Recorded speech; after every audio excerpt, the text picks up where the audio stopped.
Hi hello வணக்கங்க. Shop close பண்ணுறது நல்லபடியாக போச்சுங்க. இன்னைக்கு சாப்பாடு என்னன்னா உங்களுக்கு நல்லாவே தெரிஞ்சிருக்கும். நான் கோயிலேருந்து அப்படியே அழகாக பார்சல் பண்ணி எடுத்துகிட்டு வந்துட்டேன். பார்த்துடுங்க, அங்கே ஒன்றும் இல்லை, அந்த பையன்ட்டு ஒரு பேப்பர் வாங்கி அப்படியே அழகாக எடுத்துகிட்டு வந்துட்டாங்க. சரியா, இலையில மடக்கி அப்படியே எடுத்துகிட்டு வந்துட்டேன். இவருக்கு கிட்ட கட்டுமா பாருங்க, அழகாக சோறு இருக்குது. என்மேல எங்கள் அப்பாவுக்கு கொஞ்சம் எடுத்து வச்சுட்டு அப்புறம் கொஞ்சம் நான் சாப்பிடுவேன். இதப்ப ராத்திரி சாப்பிட்டுருப்பாங்க. கோயில் சோறு நல்லா பிடிக்கும்.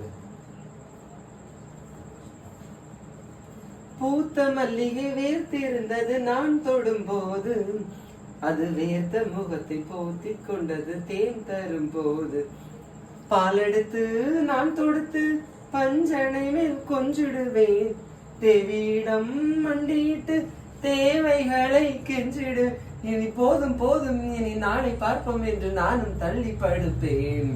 அம்மம்மா வெக்கம்மா எங்குவது நியாயமா, தூக்கண்ணா குருவி 2 தூளியில் ஆடுதம்மா. இதை எங்க அப்பா கிட்ட தருங்க. இந்த இலையில மிச்சம் இருக்கிறத நான் சாப்பிடுவேன். ஓகேவா? ஸோ நீங்களே எங்கேயாவது போயிட்டு உங்க அப்பா எப்படி சாப்பாடுலாம் எடுத்துட்டு வருவீங்க அப்படின்னா நீங்க கமெண்ட்ல சொல்லுங்க. என்ன அப்படி லைக் பண்ணுங்க. தேங்க்யூ.